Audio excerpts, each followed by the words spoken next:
लेकिन इस पूरे फैसले को लेकर मनजिंदर सिंह सिरसा की तरफ से क्या कुछ कहा गया, आपको सुनवा देते हैं। जितने 15 साल पुराने व्हीकल हैं, उन व्हीकल्स को 31 मार्च के बाद तेल देना बंद कर दिया जाएगा। हम अपने ऐसे गैजेट्स लगा रहे हैं पेट्रोल पंप के ऊपर जो लगभग 80% पेट्रोल पंप पर लग चुके हैं। 31 मार्च तक 100% पेट्रोल पंप से लग जाएंगे। उसके बाद 15 साल पुराने व्हीकल को हम आइडेंटिफाई करेंगे और उसको कोई फ्यूल नहीं मिलेगा।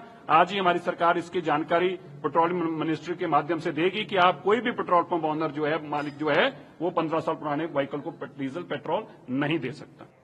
तो देखिए, ये कई ऐसे मुद्दे रहे हैं जो दिल्ली के लिए बहुत इंपॉर्टेंट है और अब चूंकि नई सरकार का गठन हो चुका है, जिम्मेदारी बीजेपी के कंधों पर आ चुकी है, तो प्राथमिकता क्या कुछ बीजेपी की रहने वाली अक्षय, ये इस बात से क्लियर हो रहा है। पहले यमुना की सफाई की बात की जाए या फिर अब प्रदूषण को लेकर ये एक अहम फैसला हो। अक्षय।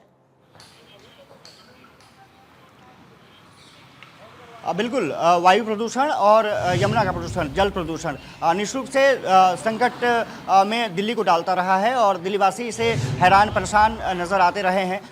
मरीजों की संख्या भी अस्पतालों में लगातार बढ़ती रही है। उसके कारण अब जिस तरह से ये कदम उठाया गया है कि 1 अप्रैल से किसी भी वाहन को जो 15 साल गुजर चुके हैं उनको फ्यूल नहीं मिलेगा।